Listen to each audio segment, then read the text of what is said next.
This is Mark and Charity's Coffee Podcast.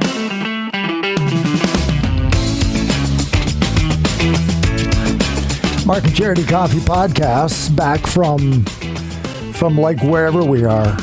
Lord of the Rings never had such trials. Far away. Holy smokes.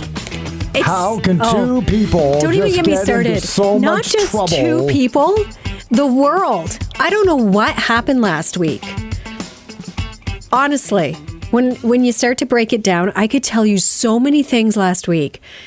With us, with me, with you, with work, with our lives, with like everything just seemed to go to hell last week. It just kind of went. Well, the world is not the same way it was 10 days ago either. So that's the most obvious part with the Middle East. And you could say that any week, but I just mean everybody I've spoken to, like we came home and it was just like, what has happened? And then I start to see the emails from work. It's like, what is going on? Yeah, I get here today. It's like, what has happened in the last 10 days? It was so. It is crazy. It's like we were gone a year. And I don't want to give us full credit for it, but it's kind of like, holy cow. Yeah. We'll roll with it. We're going to get into all that's been going on as we get into the Mark and Charity Coffee Podcast. It took a week's hiatus that we never counted on. No. Never counted on. Brought to you by the Simple Desk in Trenton. Simple Desk in Trenton is your ultimate destination to streamline, market, and strengthen your business's brand. Jenny, the visionary behind Simple Desk, took her commitment to business support a step further by creating Brazen, an event for women who dare. After the event's sellout in 2023, get ready for an even bigger and bolder Brazen 2024. The full-day experiential event is packed with networking, vendor booths, exciting giveaways, delicious food, and a speakers panel of incredible female entrepreneurs sharing their inspiring stories. Don't miss out on Brazen 2024. Mark your calendars for May 31st. Tickets go on sale November 1st. For all the details, visit simpledesk.ca/brazen. And be sure to follow Brazen on Instagram at Brazen Events 1. So let's start with your adventure at the border. You guys went down to Virginia. Okay, so last week, we decided to take a family vacation with my parents. And when we started talking about it, we thought, this will be so much fun. You know, first week of October. It'll be beautiful. Hopefully get some nice weather. Why Virginia? Well, it was just convenient, really, for us. And we went down. We thought, we'd do DC, which we did, which was lovely. Weather was great. Went to Virginia Beach. Beautiful. I would go back there in a heartbeat. In October, isn't that crazy? And we were in the water. We were in the water every day. Kids, and it wasn't the cold. Atlantic Ocean. And it wasn't cold. Oh, wow. It was fabulous. And of course, people knew we were Canadians right away because we were in the water. But it was... People in Georgia bring their skates because they think it's cold. The weather here was just as... it was beautiful. It was 30 and above all last week. It was gorgeous. But yes, we almost didn't get there. So that's how the trip started. We crossed the border. Have never had an issue going into the States before. I did question it because my kids' passports were coming up, but I'd looked into it. I'd contacted the government. Right. I had contacted travel agents. I was like, okay, can I wait? Because I didn't want to start the process and have something come up either. Right. So they're like, no, if you drive over the border, you're going by land, as long as you're back before they're expired, you should be fine. So we get to the U.S. Customs. Where are you going? How long are you going? And then it became, have you ever had trouble entering the country before? Why? Have you ever been told you can't? Have you ever been denied? Have you? And we're like, no. Like it turned, and it was like, okay, I've never been asked these questions before. Yeah. And then he said, my scanner isn't working, and I can't complete your passports here. You have to go inside. And we're like, oh. And even at that point, I'm like, red all flag right. Not there yet. No, I'm like, all right, whatever. Because he still was very nice. So we go over and sit. They didn't ask to look in the truck. Like, they weren't going to search the truck. They just wanted us to go in and wait. So that was fine. 40 minutes later, we're still sitting there, and people have come and gone. And we've watched everybody move through. And I'm like, okay. And even I was starting, the kids are antsy, of course, at that point. But even I was like, okay, what is going on? What is the holdup here? Mm-hmm. And I'm thinking of the kids, and then they call Wayne up. So we all stand up, and they're like, no, just Wayne. I'm like, oh, okay, what is this about? talks to them for a few minutes. The guy's stone face. He looks like kind of a dick, but whatever. And then this woman comes over, again, not pleasant looking at all. Right. And I'm thinking, holy shit, what is going down here? And then they start laughing. And Wayne I can see his shoulders relax. He's like, okay, gets our passports, turns around, and I know not to say anything because I was going to make a smart-ass remark. Right. Say nothing until Watertown. Exactly. We're not going to talk for 15 minutes. He looks at me and I know we'll talk in the truck. So I wait until we're in the truck. I'm like, okay, what's going on here? Apparently, a man by the name of Wayne Kerr, with the same birthday as my husband, oh my God, tried to smuggle a kilo of coke through JFK Airport. We don't know when. Sometime in the last 4 or 5 years, because that was the last time we traveled to the States. Right. And I'm like, are you kidding me? I said, do they not have it? And immediately I think, holy shit. And then Wayne says, but the middle names didn't match. And that's what this woman had come over to kind of point out. The middle names weren't matching. Okay. I said, and then I got angry and I stewed about it for an hour. I'm like, okay, so we sat there for 40 minutes and they never looked at the middle names. They never, I said, did they have a picture of this guy? If he was in JFK, there's cameras. They would know what he looked like. They don't have a picture of him. They don't know anything other than his name and birth date. Really? It was like, it's fine, it's fine. I'm like, it's not fine. These guys are, and I just... You had enough. I was... Yeah. It was such a... I don't even know how to explain it sitting there.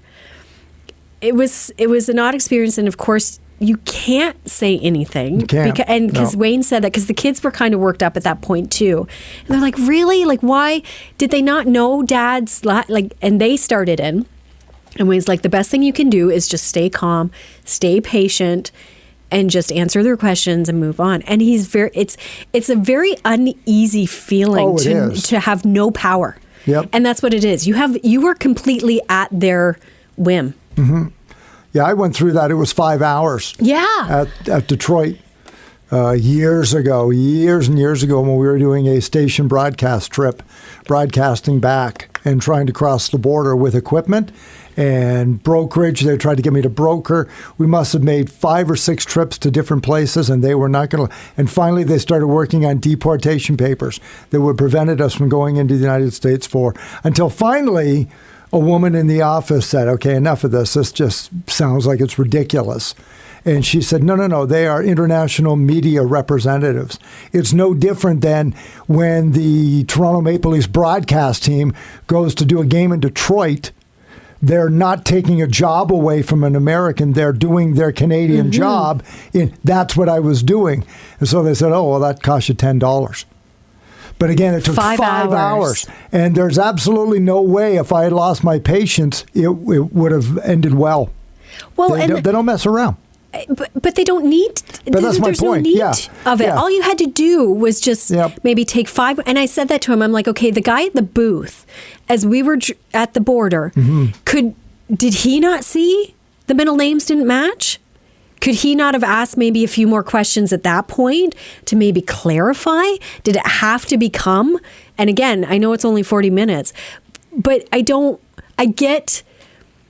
we were sitting there as a family. And I get people use that scenario or try to hoodwink or I understand that. Yep. But I'm sorry.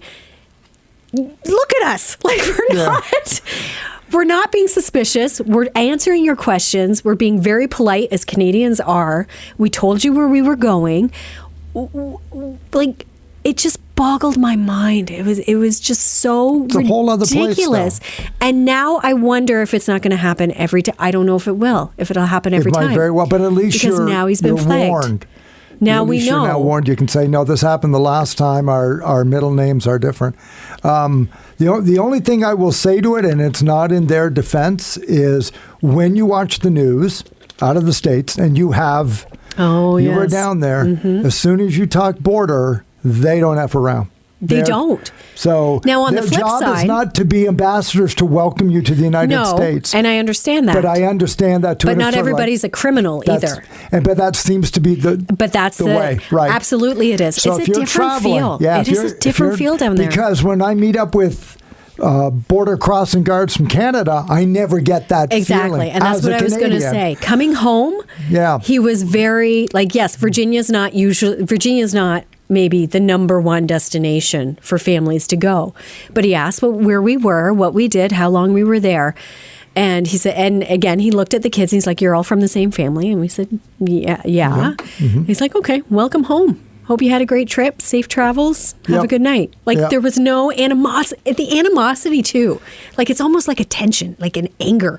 Yeah. It's like, oh, okay. I don't understand this. Not ever since that happened, and that was over 25 years ago that happened to me. I've never liked crossing the border. I'm always uneasy, and it's not because I have anything to say. It's just that it could change like that. Yeah. To me, vacation doesn't start until I put my shoes back on at the airport, and they've handed me back my passport and wished me a good trip.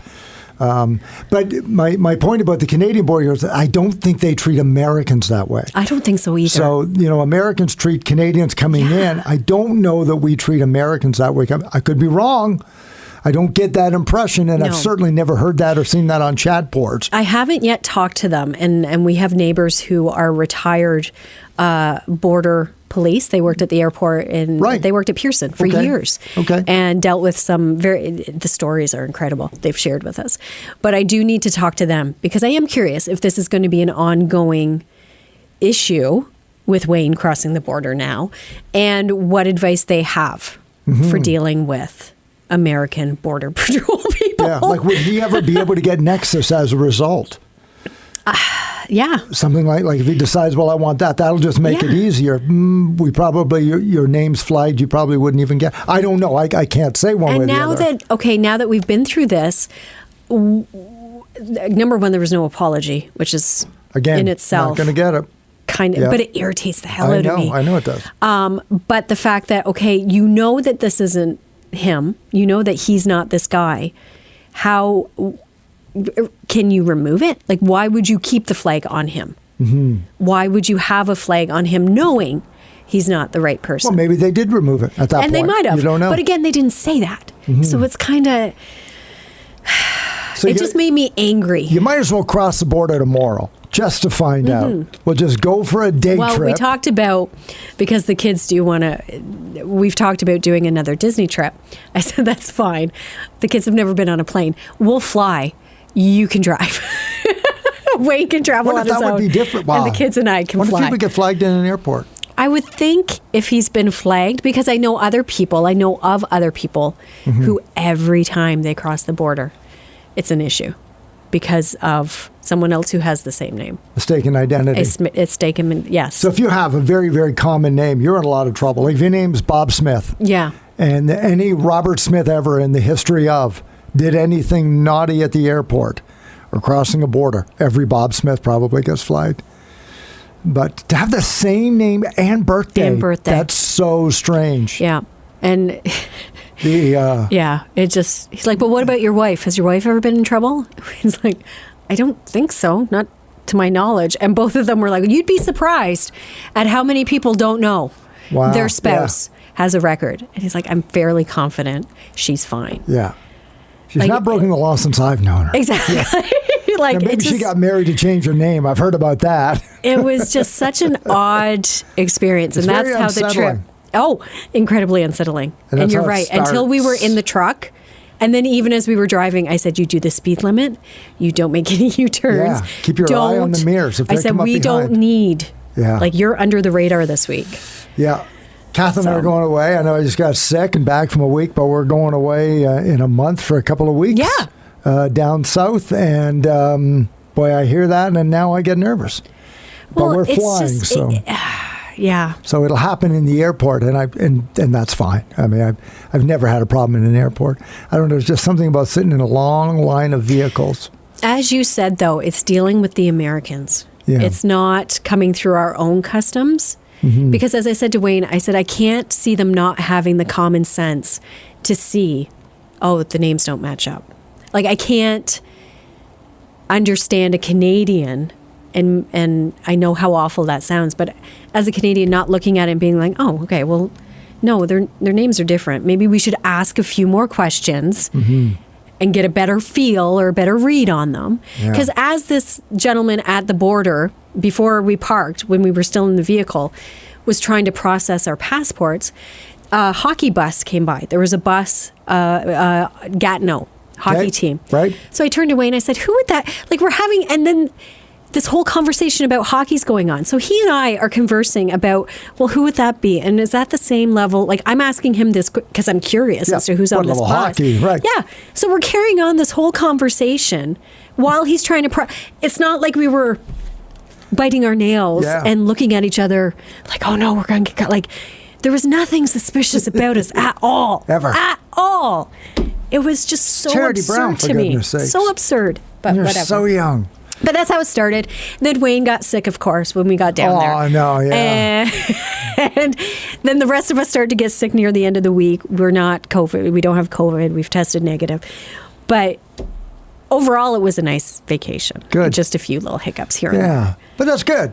Yeah, no, it was. DC, We did do Washington, D.C. The day we were there was a suspicious package near the White House, so we couldn't actually get too close. We were about... We were 2 blocks in front. You could still see it. Okay, well, there you go. But we couldn't get right up to the fence. Sure. But our tour bus got detoured because of that. And the Speaker of the House was voted out. Right. So you were down there. So that happened when we were in D.C. Shit hits the fan. Way to go, Charity.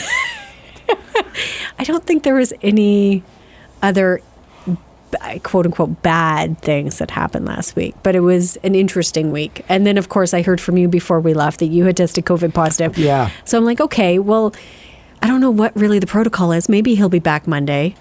And then no, you were done. I barely came up for air by Wednesday. Oh my gosh. Just stayed in Mark. touch and But it's been going around. We've heard of an increase of COVID. Now I know that it's the second time I've had it. I had something before the pandemic started. And you had suspected. Just a couple of weeks before. Yeah. And it really knocked And I remember you came home, you came back the next day, and I'm like, why are you here? Yeah, I said, guys, it was awful. So, and then the day after that, it was like, no. So I was like sick, came in the next day because I'm a martyr and a moron.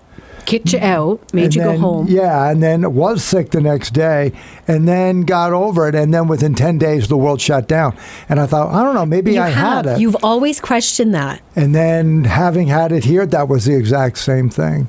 And, so, and I've been vaxxed, so I don't know, medically speaking, how much worse it would have been. My wife, unfortunately, suffers from chronic pain. She tested negative or positive rather, after a few days of being with me, as much as I'm going to try and stay in the room. And I wasn't a great patient, so I probably infected my wife because I got lonely. And so it didn't kick her as bad, but it doesn't help her other issues. So that's flaring up, and it's just nothing to mess with. It's just not fun. And during the course of that, so you and I were both off. Cole came back from just having a baby. Yeah, some paternity and got leave. Thrown into the fire. Have at it. Did morning shows. And then this past weekend, we had technical issues and things were shortening out and smoking. And the fire department here, the extent we'll go to get firefighters' attention. Well, and not that it matters and not that it's by any means a huge deal, but then we come back Saturday. And as we've shared, Wayne is heavily involved with hockey in Campbellford. President of minor hockey. So we had our phones on airplane mode all week. Good so for we you. weren't, we were on holiday. Right. I said, we are shutting it down for a week. And as soon as we crossed the border, of course, we flipped the phones back on. He had 21 messages from parents and executive members. About 5 or 6 voicemails. Hope you had a great time. Hope you're enjoying your week away. You know what? Good for you for taking a week. No and enjoy issues. The time. We're not concerned about anything. He was on the phone, Mark. Swear to God. We came home Saturday night, so Sunday morning, 8 o'clock. Yeah. We had just started drinking our coffee. 8 o'clock Sunday morning until I don't even know when Sunday night, and then again yesterday. Oh boy! Like just trying it's to. Thankless. I give him credit. No. He's been doing it for years. No, it is because I'm on the outside looking in. I'm not part of that culture, and I am just. I don't know how he does shocked at the level of dedication it takes, not simply to put the job together from a nuts and bolts organization point of view, but the bullshit you got to put up with from people. Well, and what people don't realize too and remember, these are volunteers. That's what I'm talking about. Like, I have zero patience. One parent went at another executive member, I guess, last week while we were away. This was just one of the instances. And she had to remind them, look, my life, I have a family. I have a job. Yeah. I can't deal with this maybe right when you want me to. Like, this is we are all volunteering our time here. Yeah. It just blows my mind. Wayne, and I said to Wayne, I'm like, did you know? And he said, I knew there could be a hiccup or two while we were away. Right. But not to this extent. Sure. Like and there are other adults to deal with it. Exactly. Wayne's not the be-all and end. I get it. No. He's got the final say, perhaps. But it was my just God, like, how cow. many real issues need to make it to the president of minor hockey? And the others did what they could, for sure. But it still was. It was like, holy crap! Like, what is going on? This week just seemed to be, and the full moon wasn't even last week. Like, it was the week before. It takes years off your life. I don't know why everybody just seemed to be. It's only October. In a state last week. How can there be that many issues? It just started. Well, and not just with hockey, but I mean overall. Like, everybody just seemed... Yeah. You were sick. I was away. Things are hitting the fan. Fires are happening here. Like, it's like, what is going on, people? Yeah. And it wasn't just our side, but our brother station, too. Cool 100, yeah. Also, a few people down. So everybody, thanks for listening to the podcast. This is why we weren't here last week. I'm not sure why we're here this week. It's only going to get better. It is. It's only going to get better. Take care of yourselves. Please take care of each other. Yep. And headlines around the world, please just look out for each other. Let's all just take a breath and relax. And I don't understand all of it. You know what? I didn't even get into the GPS. We got to talk about GPS tomorrow. Oh, I can't wait. I love talking GPS. We're talking GPS tomorrow. I love talking GPS. Because your point was proven. Oh, I love it even more. Yep. I love it even more. It's Mark and Charity Coffee Podcast. Join us tomorrow on the air. 95.5 Hits FM will be unveiling our Throwback Thursday. Your chance to win with a galaxy of games and lots more. We'll talk to you tomorrow morning here on 95.5 Hits FM.